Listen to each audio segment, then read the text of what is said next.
You, John Fitzgerald Kennedy, do solemnly swear I, John Fitzgerald Kennedy, do solemnly swear that you will faithfully execute the office of President of the United States that I will faithfully execute the office of President of the United States and will, to the best of your ability, and will, to the best of my ability, preserve, protect, and defend the Constitution of the United States. preserve, protect, and defend the Constitution of the United States. So help you God.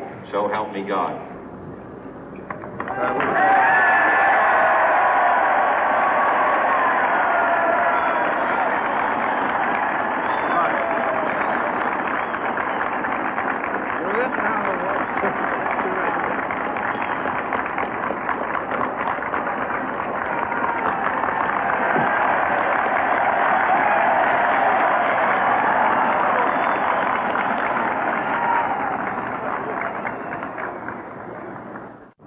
Vice President Johnson, Mr. Speaker, Mr. Chief Justice, President Eisenhower, Vice President Nixon, President Truman, Reverend clergy, fellow citizens.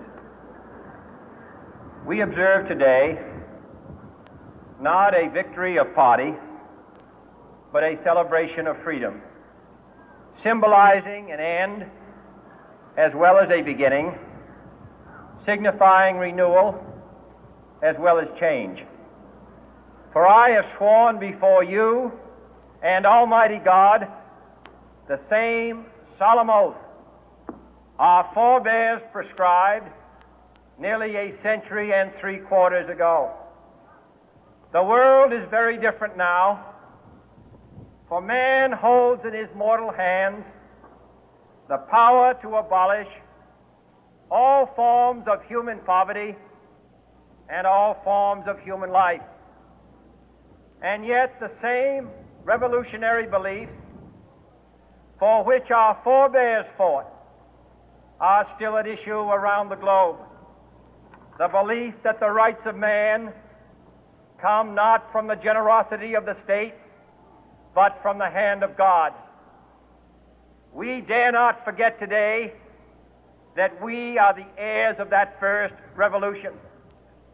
Let the word go forth from this time and place to friend and foe alike that the torch has been passed to a new generation of Americans born in this century, tempered by war, disciplined by a hard and bitter peace, proud of our ancient heritage, and unwilling to witness or permit the slow undoing of those human rights to which this nation has always been committed and to which we are committed today at home and around the world.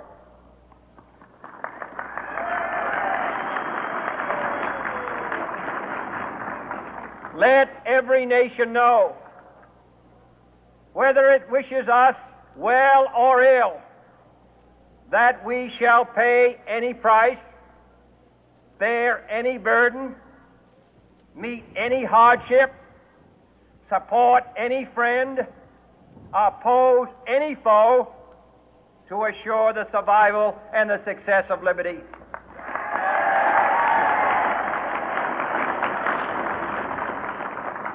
This much we pledge and more.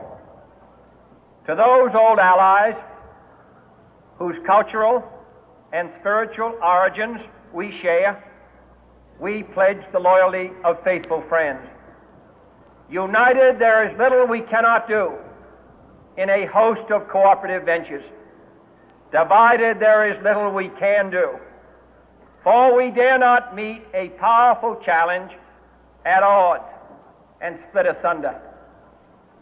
To those new states whom we welcome to the ranks of the free, we pledge our word that one form of colonial control shall not have passed away, merely to be replaced by a far more iron tyranny.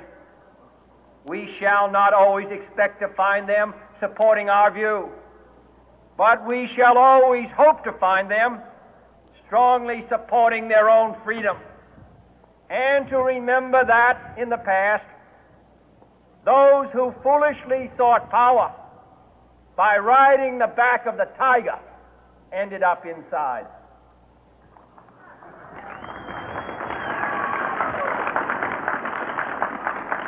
To those people in the huts and villages of half the globe struggling to break the bonds of mass misery, we pledge our best efforts to help them help themselves for whatever period is required, not because the communists may be doing it, not because we seek their votes, but because it is right.